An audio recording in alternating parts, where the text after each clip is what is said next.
Hello. Good afternoon. Good morning, good evening. Hi, Rochelle. Hi, Lisa Nanda. Good. Glad you popped in. And welcome, everyone.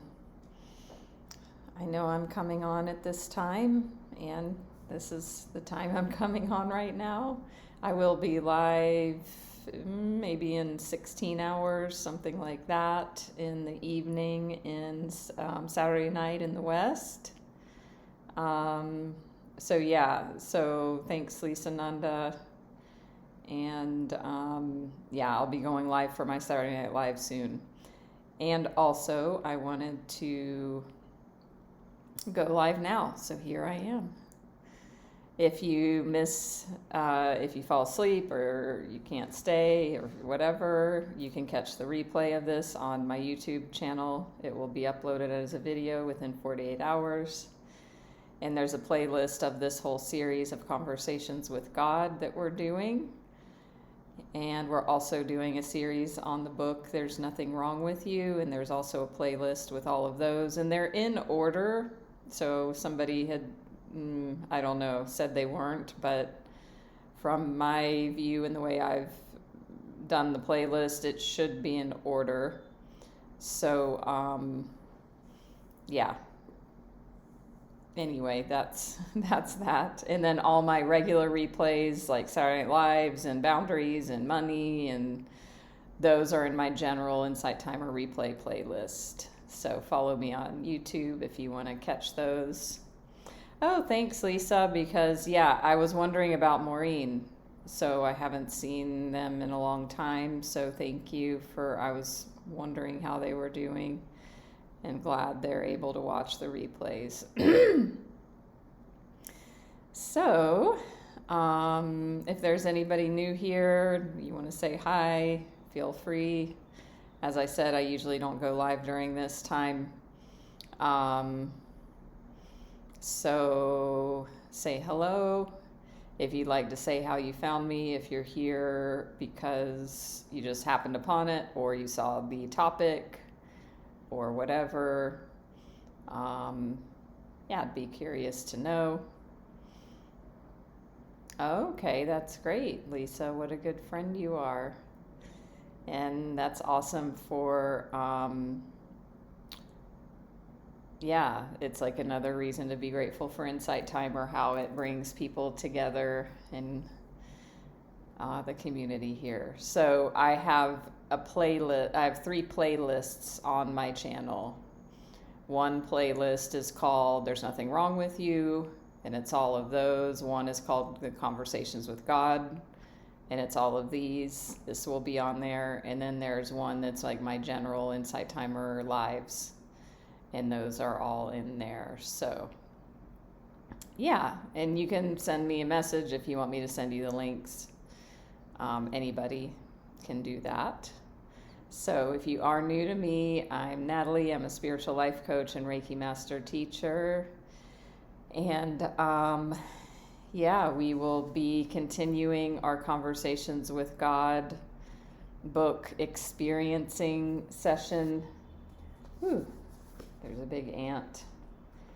My book got wet. I spilled my water the other day, but it looks like it actually came through quite well. But we will be listening to this being read by the author and by celebrity voices. And so if you want the link to the audiobook that I'm playing in this live stream, which will start shortly, send me a private message, as well as if you want, the other info on my channel or the replays, etc. Don't forget to follow me here on Insight Timer. Give a donation here if you would like. Follow me on Facebook and Instagram. Check my website. And all that yummy stuff. I also have a monthly email newsletter, and it's going to go out in a few days, and I'm excited because I have a fun announcement about my new group program on creating financial abundance. So stay tuned for that. And it will be starting June 1st. So if that's interesting to you, like I have a quiz that's going to be in that newsletter. You can take it, see if you need any more confirmation that you have money mindset blocks or issues around money, scarcity, abundance, wealth. You can sign up for the newsletter. And if you just want the quiz, I can send that to you as well. So, super fun and exciting. So I think that's about it. I am going to not be, like I am gonna, my plan is to maybe end the live stream in about 30 minutes for my own self-care. It's been a long and amazing day. I was on the phone with clients. Like, usually I don't do this, but it just, it happened this way to where I had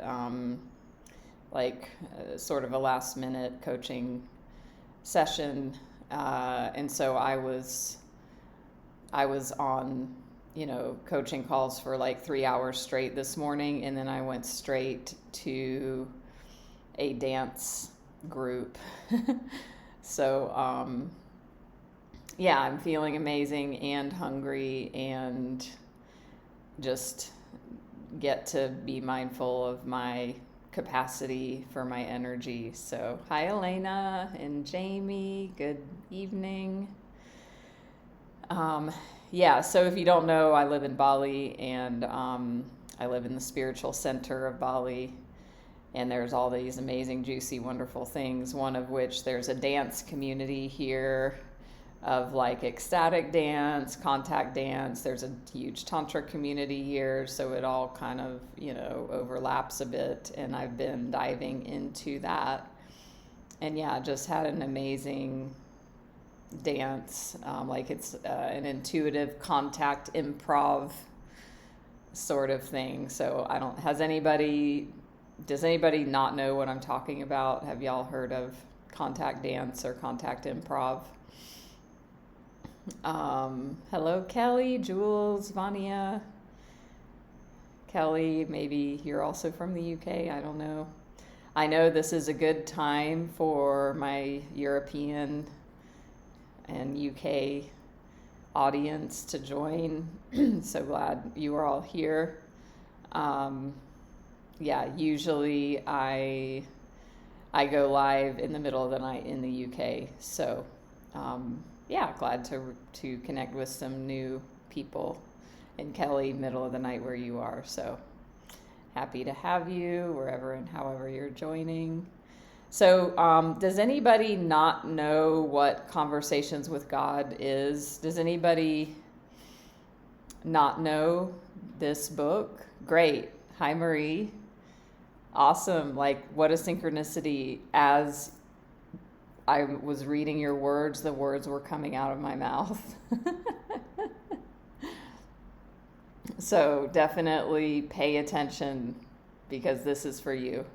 And anyone else who has happened upon this live. So great. So very, very briefly, this book was written by an American in the early 90s out of a desperation. He was pissed at God. And he was writing a letter to God because he was pissed of actually, I'm going to see how this conversation opens.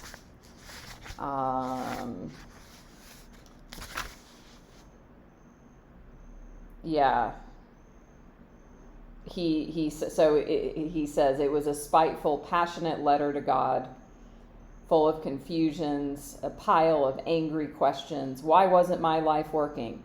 What would it take to get it to work? Why could I not find happiness in relationships? Was the experience of adequate money going to elude me forever? What had I done to deserve a life of such continuing struggle? So he's writing this in the middle of the night, pissed at God. And then he says, abruptly, the pen began moving on its own. I had no idea what I was about to write, but an idea seemed to be coming, so I decided to flow with it. I wrote, do you really want an answer to all these questions, or are you just venting? So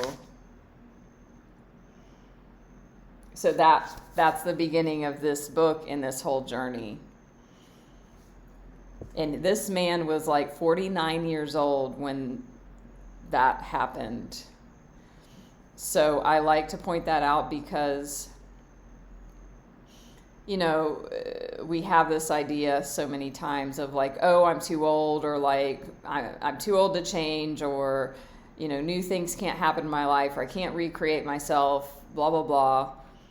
Neale Donald Walsch, the author, was 49 when he was hitting a bottom in his life and wrote what I just read you and started this conversation with God that changed his life forever. So somebody needs to hear that. Doesn't matter how old you are. Doesn't matter. Yeah, you can start now. So, hi Esme, welcome from the UK.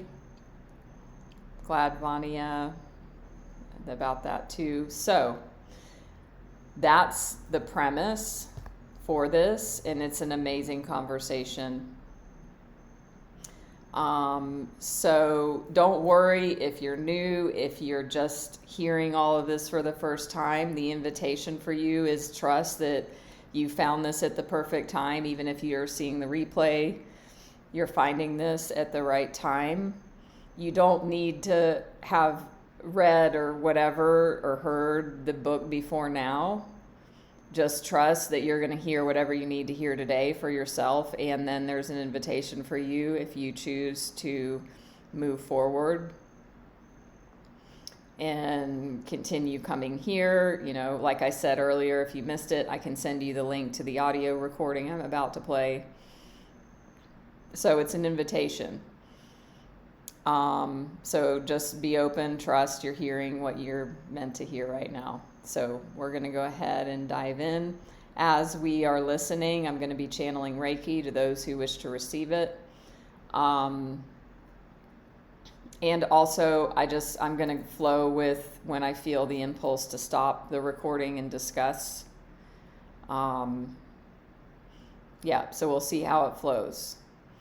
I said I would, that this might be a shorter live because of my wonderful, amazing day that I've had and my energy levels, and also we'll flow with that, and I'll see how I feel. Like, I'll check in a bit. So I'm going to start playing this. And so if you are new to listening to this, it's a conversation with God. So there's one voice that's the author, Neale Donald Walsch, and he plays himself in the recording. So you'll hear him being the human. And then there's two voices of God. There's a male and a female voice, and it flips just randomly. So the male God voice sounds a little similar to the author, but different. And then there's a female God voice. So just so you know, that's what's happening.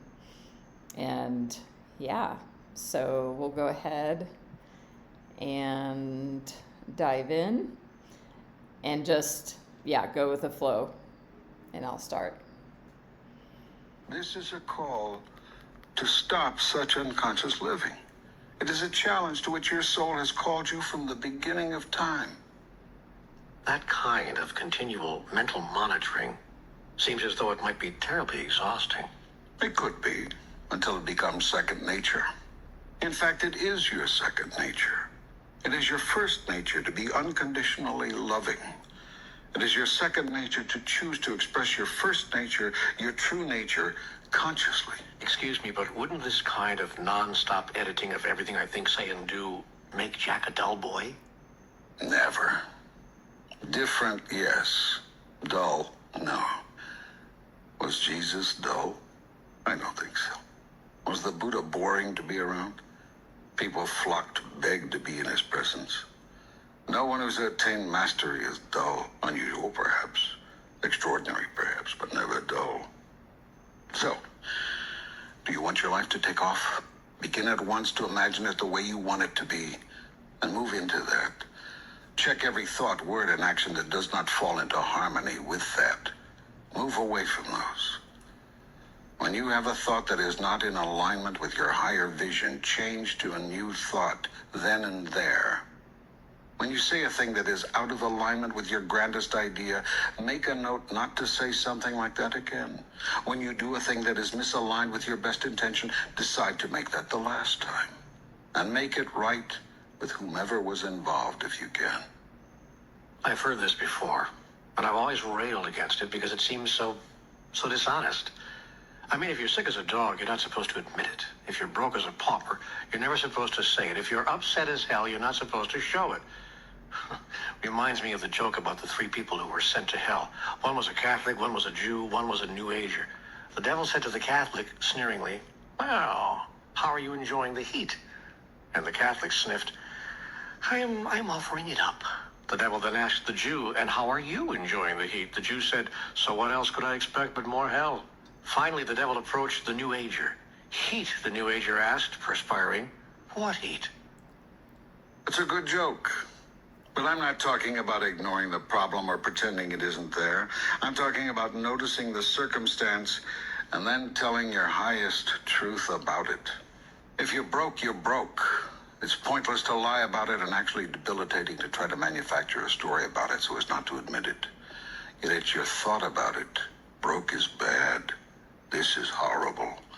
I'm a bad person because good people who work hard and really try never go broke, etc. That rules how you experience brokenness. It's your words about it. I'm broke. I haven't a dime. I don't have any money. That dictates how long you stay broke. It's your actions surrounding it, feeling sorry for yourself, sitting around despondent, not trying to find a way out because what's the use anyway? That creates your long-term reality. The first thing to understand about the universe is that no condition is good or bad. It just is. So stop making value judgments. The second thing to know is that all conditions are temporary. Nothing stays the same. Nothing remains static. Which way a thing changes depends on you. Excuse me, but I have to interrupt you here again. What about the person who's sick, but has the faith that will move mountains and so thinks, says, believes he's going to get better, only to die 6 weeks later? How does that square with all this positive thinking, affirmative action stuff? That's good. You're asking the tough questions. You're not simply taking my word for any of this. There is a place on down the line when you'll have to take my word for this, because eventually you'll find that we can discuss this thing forever, you and I, until there's nothing left to do but try it or deny it. But we're not at that place yet. So let's keep the dialogue going. Let's keep talking. The person who has the faith to move mountains and dies 6 weeks later has moved mountains for 6 weeks. That may have been enough for him. He may have decided on the last hour of the last day, okay, I've had enough. I'm ready to go on now to another adventure. You may not have known of that decision because he may not have told you. The truth is he may have made that decision quite a bit earlier, days, weeks earlier, and not have told you, not have told anyone. You have created a society in which it is very not okay to want to die. Very not okay to be very okay with death. Because you don't want to die, you can imagine anyone wanting to die, no matter what their circumstances or condition. But there are many situations in which death is preferable to life, which I know you can imagine if you think about it for even a little bit. If these truths don't occur to you, they're not that self-evident when you are looking in the face of someone else who's choosing to die. And the dying person knows this. She can feel the level of acceptance in the room regarding her decision. Have you ever noticed how many people wait until the room is empty before they die? Some even have to tell their loved ones, no, really go, get a bite to eat. Or go get some sleep. I'm fine. I'll see you in the morning. And then when the loyal guard leaves, so does the soul from the body of the guarded. If they told their assembled relatives and friends, I just want to die, they would really hear it. Oh, you don't mean that. Or now don't talk that way. Or hang in there. Or please don't leave me. The entire medical profession is trained to keep people alive, rather than keeping people comfortable so that they can die with dignity. You see, to a doctor or a nurse, death is failure. To a friend or relative, death is disaster. Only to the soul is death a relief, a release. The greatest gift you can give the dying is to let them die in peace, not thinking that they must hang on or continue to suffer or worry about you at this most crucial passage in their life. So this is very often what has happened in the case of the dying who says he's going to live, believes he's going to live, even prays to live, that at the soul level, he has changed his mind. It is time now to drop the body to free the soul for other pursuits. When the soul makes this decision, nothing the body does can change it. Nothing the mind thinks can alter it. It is at the moment of death that we learn who in the body, mind, soul triumvirate is running things. All your life you think you are your body. Some of the time you think you are your mind. It is at the time of your death that you find out who you really are. Now, there are also times when the body and the mind are just not listening to the soul. This, too, creates the scenario you described. The most difficult thing for people to do is hear their own soul. Notice that so few do. Now, it happens often that the soul makes a decision that it is time to leave the body. The body and the mind, ever servants of the soul, hear this, and the process of extrication begins. Yet the mind, ego, doesn't want to accept. After all, this is the end of its existence. So it instructs the body to resist death. This the body does gladly, since it too does not want to die. The body and the mind, ego, receive great encouragement, great praise for this from the outside world, the world of its creation. So the strategy is confirmed. Now at this point, everything depends on how badly the soul wants to leave. If there's no great urgency here, the soul may say, all right, you win. I'll stick around with you a little longer. But if the soul is very clear that staying does not serve its higher agenda, that there is no further way it can evolve through this body, the soul is going to leave, and nothing will stop it, nor should anything try to. The soul is very clear that its purpose is evolution.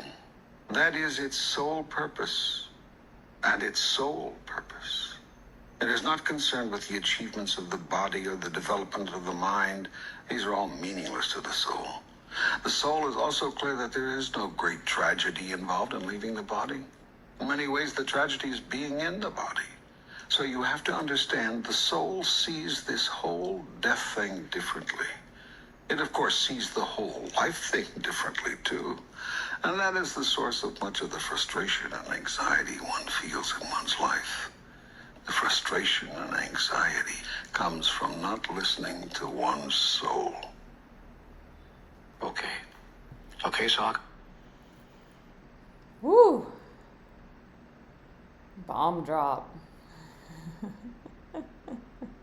Are y'all still with me?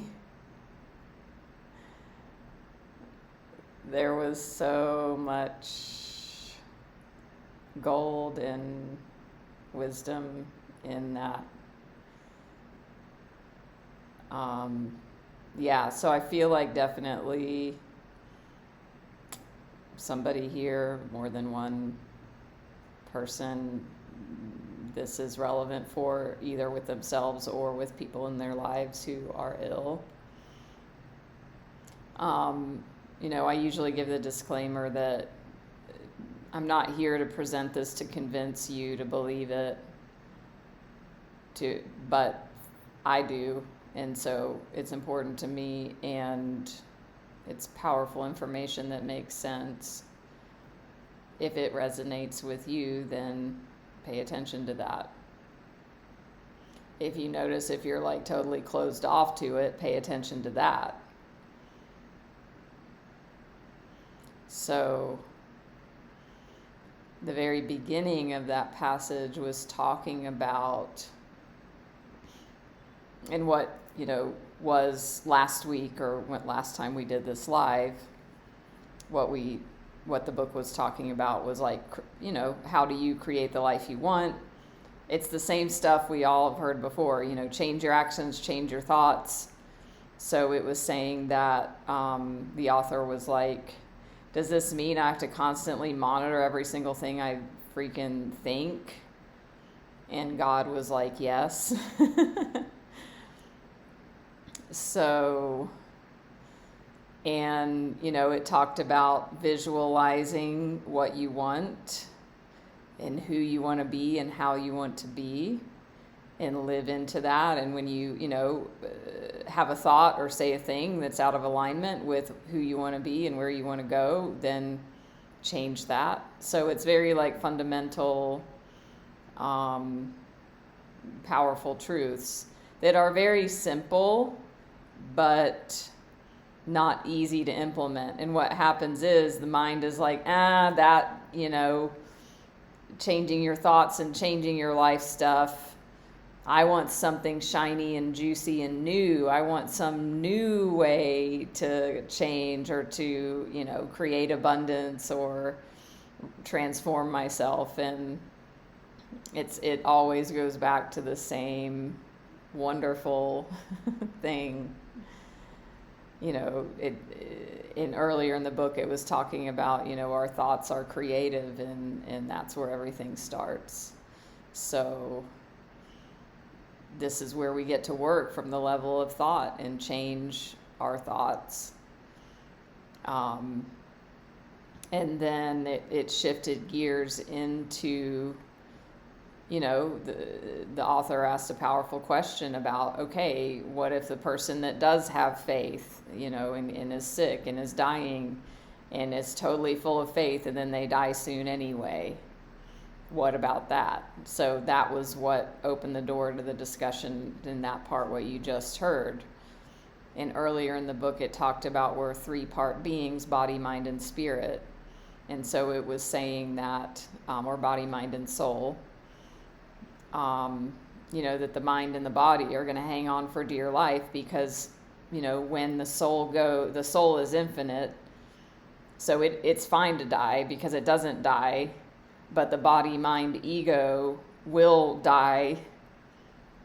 So that's where, the conflict arises. And so sometimes the soul is like, okay, cool. Yeah, we'll stick around for a while longer.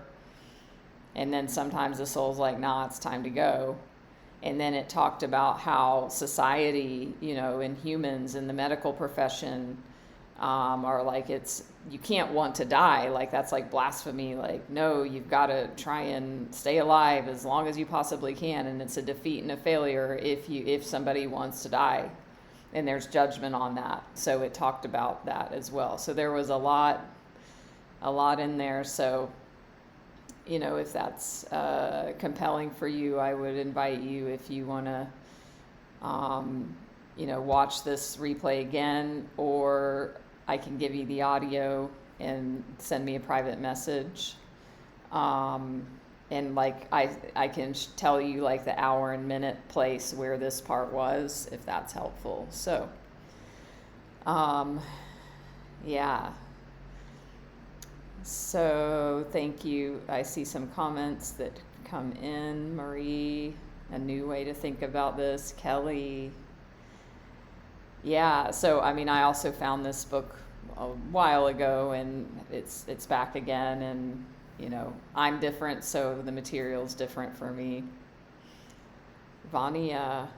Oh, wow, interesting. Thank you for sharing. So you are facing bereavement. Yeah, I knew that, I don't know if it was you, but that somebody or multiple people here, because this is a really like specific sort of a passage. Yeah. So if you are new to all of this, that's a taste. In this book, it just covers everything. And there's actually there's a series, there's 3 volumes, and then there's actually a 4th, and then there's actually more. This one, it's the first one. To me, it's the best. It's classic. And I've read many of them or listened to them.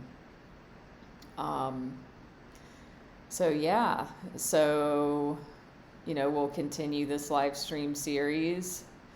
So follow me if you don't already. Hi, Faye. Saw you join in. If anyone else here is new, don't forget to follow me here on Insight Timer. Follow my YouTube, Facebook, Instagram. Check out my website.